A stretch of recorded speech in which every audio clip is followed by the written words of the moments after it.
comme tous les sélectionneurs et comme tous les joueurs aujourd'hui l'ont dit, je pense que ça va être une des CAN les plus difficiles de l'histoire. On va avoir des beaux stades. On a de plus en plus de joueurs africains qui jouent dans les meilleurs clubs au monde. Toutes les équipes nationales ont des stars.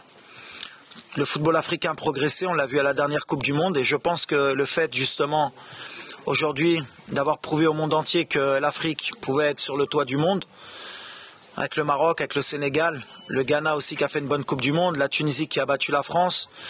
On a montré qu'aujourd'hui, voilà, on pouvait rivaliser avec les plus grandes nations. Donc ça veut dire qu'aujourd'hui, la CAN, elle est respectée. Elle va arriver à un moment où, je pense, toutes les équipes peuvent battre n'importe qui. On l'a vu encore dans les derniers résultats. Donc voilà, le groupe, on sait qu'il n'y a pas un groupe facile. Et le nôtre n'est pas facile non plus. Voilà, on sait qu'il va falloir être prêt. On va retrouver des équipes qu'on va avoir sur notre chemin pour la qualif de Coupe du Monde. On va retrouver une équipe qu'on a rencontrée avant la Coupe du Monde. Et c'était pas facile. Voilà, on va respecter tout le monde, comme je l'ai dit, et on va venir avec nos valeurs. Et si on garde nos valeurs, eh ben, je pense qu'on sera une équipe qui sera difficile à battre. Mais voilà, à la Coupe d'Afrique, tout le monde le sait. Pour la gagner, il faut être très très très fort. Non, mais je pense que comme l'a dit Achraf, tout le monde a des ambitions dans cette CAN. Mais aujourd'hui, dire qui peut gagner cette CAN, c'est très compliqué. Il y a au moins 10 équipes qui peuvent gagner cette CAN. Et il y a toujours une ou deux équipes surprises qu'on n'attend pas. Donc sur le plateau, on peut se dire que c'est compliqué pour tout le monde. Mais tout le monde a ce rêve. Et Achraf là, avec les joueurs. Maintenant, moi, je me méfie plus des équipes du chapeau 2. Parce que voilà, c'est celles qui vont être le plus motivées. Parce que celles du chapeau 1, pratiquement, elles ont toutes vécu un mondial il y a 1 an. Toutes les autres équipes, ça fait 2 ans qu'elles attendent cette CAN. Que ce soit l'Algérie, l'Égypte, la Côte d'Ivoire, le Ghana, même si elle a participé, mais qui n'a pas eu une Coupe du Monde comme la nôtre, le Mali, l'Afrique du Sud, il y a beaucoup d'équipes qui sont prêtes à venir pour gagner. Elles ont perdu les barrages. Elles l'ont encore en travers de la gorge. Donc ces équipes-là, je pense que c'est les équipes les plus compliquées. Mais nous, voilà, comme celle du chapeau 1, comme la Tunisie, comme nous, comme le Ghana, comme le Sénégal, on est des équipes qui vont être encore plus attendues parce qu'il y a 1 an, tout le monde nous a vus à la télé. Mais moi, je sais très bien où je mets les pieds. L'Afrique, je connais très bien. Il n'y a personne aujourd'hui qui peut dire tel pays peut gagner cette CAN. Aujourd'hui, en tout cas, pour moi, tout le monde est au même niveau. Allez-y. C'est pas une finalité pour moi. Je prends pas des jeunes pour prendre des jeunes, même si j'ai dans un coin de ma tête de toujours servir le pays pour l'avenir. Il y a des échéances qui vont arriver pour le Maroc, que ce soit en 2025 ou en 2030. Donc voilà, mais on les prépare doucement, mais ils ont leur place dans ce groupe, comme beaucoup d'autres. Maintenant, voilà, nous on sait très bien que l'équipe A marocaine, c'est toujours les résultats. Ou même peu importe la nationalité du pays, c'est de gagner. Et donc ces jeunes, s'ils peuvent nous aider à gagner, tant mieux. Mais j'ai pas phrasé une option de me dire je prépare quoi que ce soit. Ceux qui sont là, c'est qu'ils le méritent ou qui sont proches de gagner leur place. Mais on le sait, hein, j'ai dit, hein, les Ivoiriens, je les connais. Hein, on a joué contre eux quand j'étais joueur. On les a rencontrés plusieurs fois, que ce soit en qualification de Coupe du Monde, que ce soit en Coupe d'Afrique. Personnellement, moi, je les ai joués en 2006 avec la génération Drogba. Je pense que vous avez une très belle équipe aussi à ce moment-là. Les Ivoiriens, il ne faut jamais les sous-estimer. Jamais. Et nous, on vient avec tout le respect qu'on a pour le football ivoirien et pour le football en général. Vous avez parlé que de leur milieu de terrain, mais devant, vous n'êtes pas mal non plus, hein, quand même. Hein. Entre Zaha, Haller et Crasso et compagnie, vous avez de quoi faire. Hein. Donc, je peux te sortir des noms aussi. Hein. Il n'y a pas que le milieu de terrain. Mais c'est un bon test pour nous. C'est pour ça qu'on est venu en Côte d'Ivoire. Même pour notre public, pour qu'ils sachent que voilà, aujourd'hui, attention, nous le Maroc, on est fort, mais chaque pays en Afrique ont des joueurs qui jouent au très haut niveau. Et nous aussi, on a notre mot à dire, on a des joueurs qui jouent au très haut niveau aussi. C'est pour ça que ça va être un très bon test pour voir ce qu'on est capable de faire, surtout à l'extérieur, et face à un public qui va être derrière son pays à bloc. Bah justement, c'est dans la réflexion. Alors, on a eu un petit souci avec Sofiane, mais qui est logique. Sofiane, il a un petit problème de dos et on avait une décision à prendre avec Manchester United parce que c'est son club et avec notre médecin avec un médecin qui est du très haut niveau. Et on a des bonnes relations avec le club. Faire voyager Nordin avec le dos qu'il a, et il peut risquer à tout moment de se blesser gravement. C'était plus intelligent pour nous de le laisser encore dans son club, comme au dernier rassemblement. En plus, il vient de gagner sa place, qu'il puisse gagner du temps de jeu, parce que les matchs qui nous arrivent seront beaucoup plus importants au mois de novembre ou pour la CAN que de le faire voyager. Et en même temps, comme je dis, tout mal a un bien, ça nous permet justement de revoir les options, parce qu'on ne veut pas être tributaire d'une absence au dernier moment de Sofiane et qu'on n'ait pas les solutions.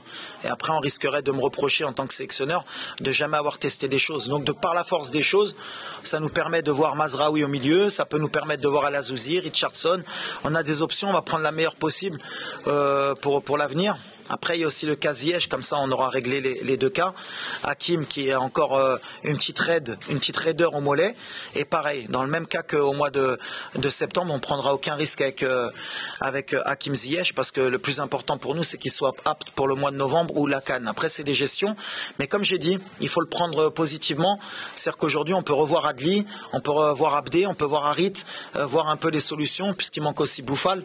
Comme ça, ça nous permet d'avancer. Donc, pour moi, je suis très heureux justement de ces absences, mais s'il y a des entraîneurs qui seraient malheureux, moi je suis content parce que c'est des matchs amicaux, ça nous permet de voir d'autres solutions. Donc voilà. Mais Hakim, j'ai tenu qu'il soit là avec le groupe parce qu'au mois de septembre il n'était pas là, donc il a une place importante avec les joueurs, avec le groupe, et c'est important qu'il sente l'odeur aussi de ce match et de l'équipe. Yes, it's what I explained in the beginning. The first question is about the group stage, you know, and I said in the Africa Cup now you have every team can win this Africa Cup, you know, also South Africa, because the last time when I'm traveling in South Africa, I lose this game.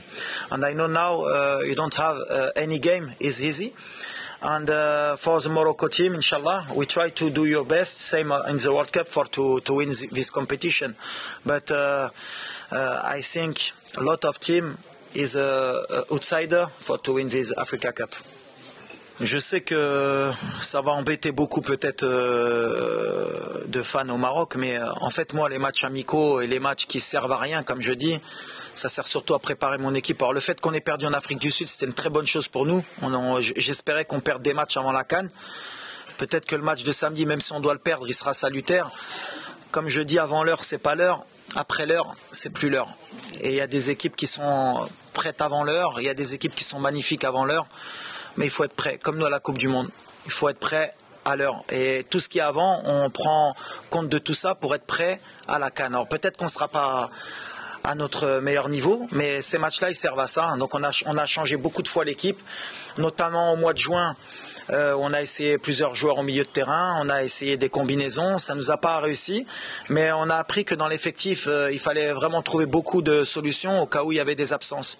Donc voilà, aujourd'hui encore, on est dans ce genre de choses, puisqu'il n'y aura pas Bouffal, il n'y aura pas Mrabat, il n'y aura pas Ziyech, et ce ne sera pas une excuse pour samedi. Ceux qui prennent la place de ces joueurs-là doivent me prouver à moi et au peuple marocain qu'ils sont capables de pallier ces absences et d'être des titulaires en puissance. C'est à ça que servent tous ces matchs. Après moi, gagner tous mes matchs avant la CAN et me faire sortir au premier tour, ça ne m'intéresse pas. C'est important pour nous. Et d'ailleurs, beaucoup de gens ont vite oublié parce qu'on a fait une grande Coupe du Monde, mais ça a été un de nos plus gros absents. C'est un joueur sur qui je comptais énormément dans l'équipe pour débuter ou pour rentrer comme super sub. La seule chose que je peux dire sur Amine, c'est bravo à ce garçon, parce qu'il a eu une des pires blessures qu'on peut avoir un footballeur. Et il est revenu fort, et là il revient bien. On a toujours été derrière lui parce que sa place elle est avec nous. Et je lui avais dit que l'absence en Coupe du Monde, il devait s'en servir pour venir et nous aider à la Coupe d'Afrique pour être un des meilleurs joueurs. Je pense qu'il a pris à cœur ce challenge, il revient fort. Je pense qu'il débutera demain. Et on espère voir le meilleur de Amine parce que c'est un joueur talentueux et il le mérite. Bon. Mais en fait, j'ai fait une grosse bêtise, moi, à la Coupe du Monde. J'étais pareil, j'étais avec le public, je suis parti, j'ai dit on peut tout gagner. Si on n'est pas roi du continent, on ne peut pas être roi du monde. Là, j'étais un peu dans mon délire. Entre-temps, je suis redescendu un peu sur terre. Je pense que ça va être très difficile pour nous de gagner la CAN. On ne sera pas favori. Comme j'ai dit, je pense que les équipes du chapeau 2, ceux qui n'ont pas vécu le mondial, parce que moi, si je n'avais pas vécu le mondial, je serais pendant 1 an, 2 ans à motiver mon groupe à dire on va aller à la Coupe d'Afrique pour effacer tout ça. Ces équipes-là, elles me font plus peur que les autres. Mais nous, en Afrique subsaharienne, ça a été toujours compliqué pour le Maroc. Je ne sais même pas si on a été en demi-finale dans notre histoire, mais peut-être. La Coupe d'Afrique, ça a toujours été difficile pour le Maroc. On n'a qu'une Coupe d'Afrique. Ça fait longtemps qu'on n'a pas vu les demi-finales. Je crois que la dernière fois que le Maroc a fait demi-finale, je crois que j'étais joueur, j'avais des cheveux. Donc aujourd'hui, on n'est pas favori. Et je m'excuse auprès du peuple marocain parce que c'est vrai que j'étais parti. Je disais si on ne fait pas minimum demi-finale. Mais je pense qu'aujourd'hui, il y a des meilleures équipes que le Maroc sur le continent. Dans les 1 an qui sont passés après la Coupe du Monde, il y a beaucoup d'équipes qui ont progressé, qui arrivent en puissance, dont la Côte d'Ivoire, dont l'Égypte, dont l'Algérie, le Nigeria. Beaucoup d'équipes qui n'ont pas été à la Coupe du Monde. Je pense que c'est elles qui sont favorites. Nous, on va essayer de se battre. Comme vous avez dit, vous avez parlé de premier tour. Déjà, on va essayer de passer le premier tour. Et après, Inch'Allah, comme on dit, si Dieu est avec nous, pas après pas. Mais aujourd'hui, le Maroc n'est plus favori de la Coupe d'Afrique des Nations. Pour moi, hein. On va avoir à peu près le même groupe. Mais en fait, on a créé un monstre. Le fait d'avoir fait demi-finale, on a, je pense, fait soulever des montagnes à tous les pays africains. Maintenant, tout le monde a faim. Tout le monde se dit que c'est possible. On voit que grâce au Maroc, il y a beaucoup de pays qui ont récupéré des binationaux. Et avant, ils hésitaient. Maintenant, ils viennent jouer pour leur pays, pratiquement tous. Tout le monde va vouloir faire tomber le Maroc. Tout le monde rêve de faire tomber le Maroc. Je pense qu'il y a même des pays, ils dorment pas. Ils espèrent jouer contre le Maroc pour nous battre. Donc, tout ça fait que ça va être très compliqué pour nous. Parce que quand on est attendu, c'est très très dur. Et je le sais très bien. C'est pour ça que je dis qu'on n'est pas favori. Après, s'ils oublient tout ça et qu'ils nous permettent d'être à notre meilleur niveau et de nous laisser passer, nous on va prendre, on va être prêts pour ça. Mais ça va être très compliqué. Mais on va se battre.